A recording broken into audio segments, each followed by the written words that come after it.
I am going to just talk to you a little bit about what I know about a group of people that I call 97ers. These are the kids that were born in 1997 or after. And the difference between them and everybody else is that they grew up with social media. I know that we have digital natives and we're all very familiar with those, but actually those kids that have grown up with social media and don't know any different are very different. And unions and everybody else needs to prepare for these people. So I'm just going to introduce you to them and hopefully give you some things to think about.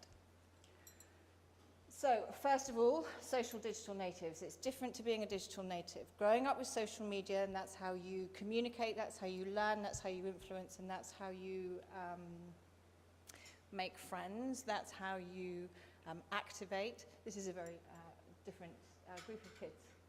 So their learning, sharing, and influencing behavior that I'll come on to creates these huge master manipulators. Now, I'm not saying that teenagers before this lot have not been master manipulators. They have.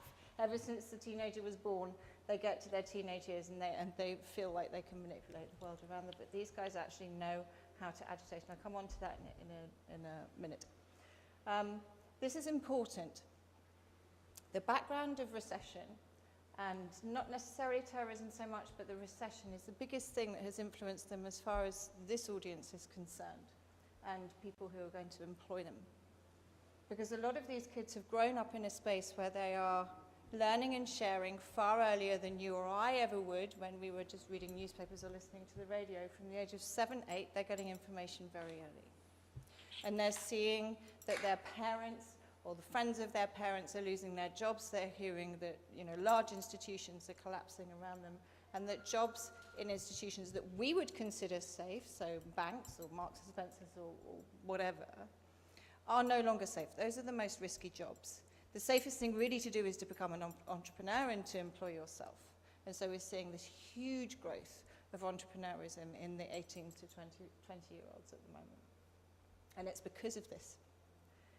And they're all, so the ones that I'm talking about are 18, 19 now. So these are not like kids like that are 12, 13. The 18, 19-year-olds don't know any different. They've grown up in a world of social media. And it's all of the ones that come behind them all around the world, not just in Western civilization. There's one thing that people will often accuse any teenager of, and that's being permanently distracted.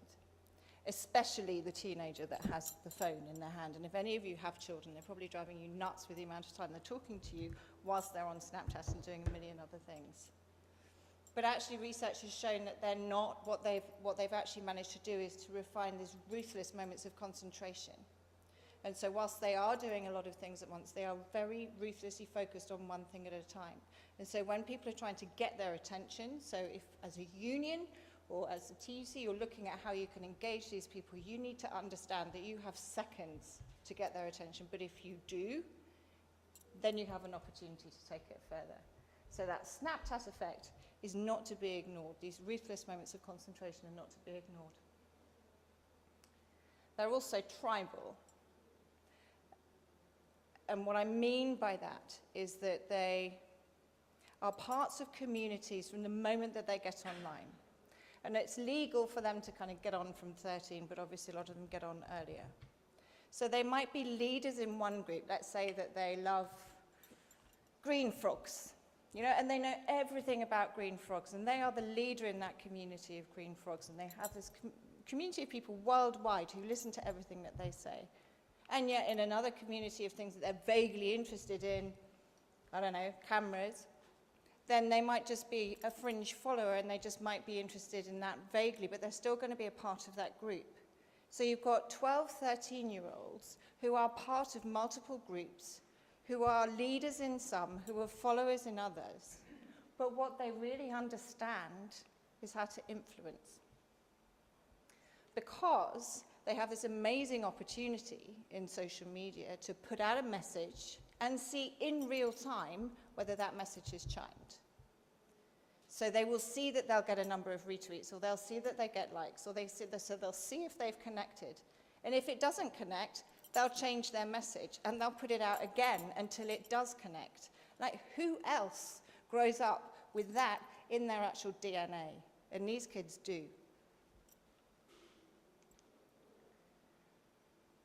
The researching is based on the fact that they are natural conspiracy theorists. Again, the teenager always thinks that everything is a conspiracy, usually against them.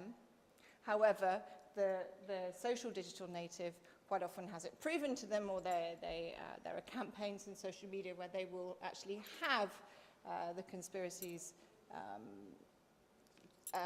exposed, I guess, so that they expect everything to be a conspiracy and they expect everything to be a lie.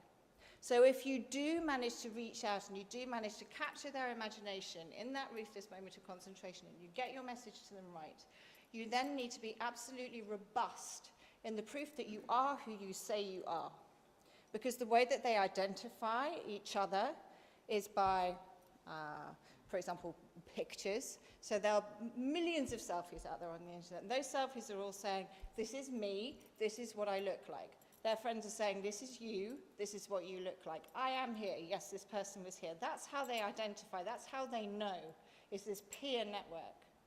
So once you've got their attention, and then they go searching for whatever it is that you're talking about, or whatever it is that you're wanting them to engage with, if they then find that that breadcrumb trail dries out very quickly, they will naturally assume a conspiracy.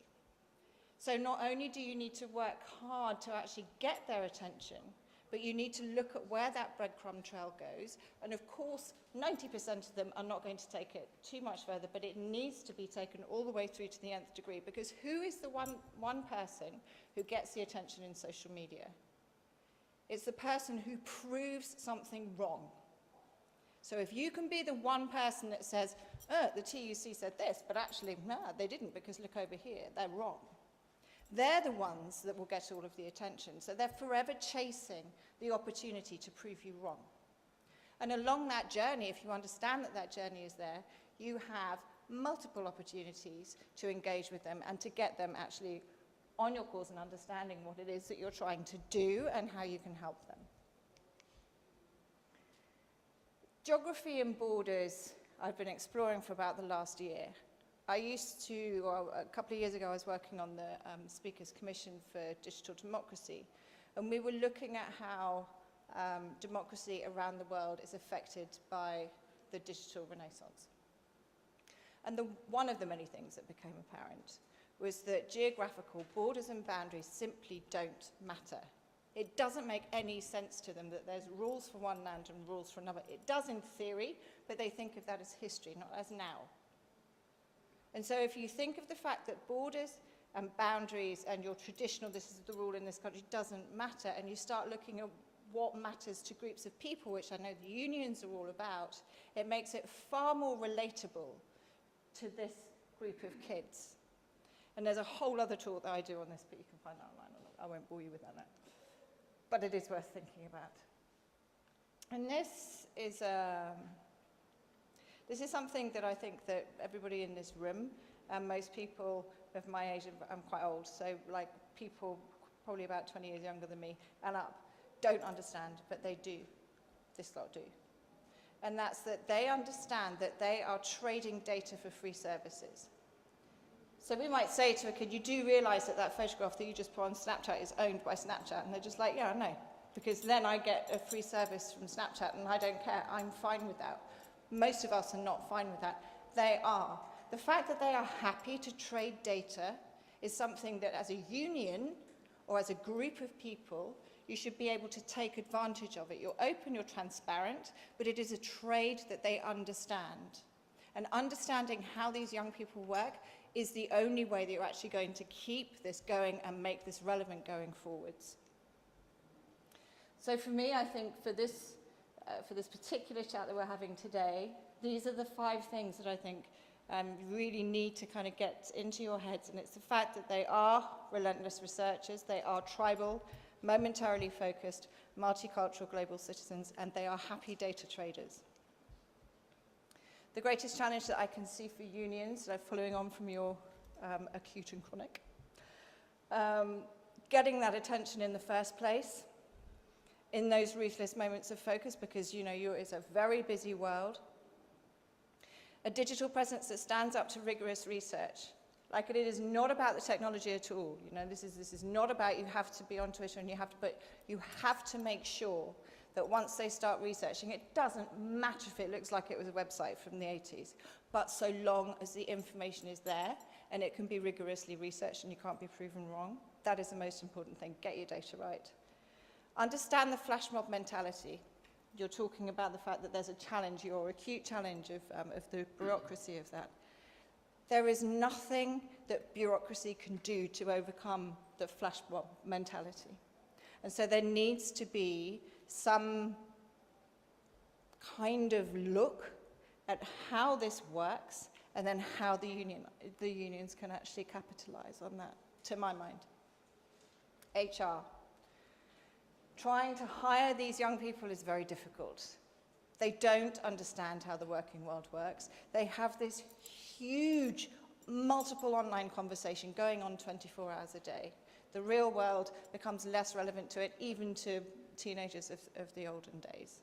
And HR really need to get on this.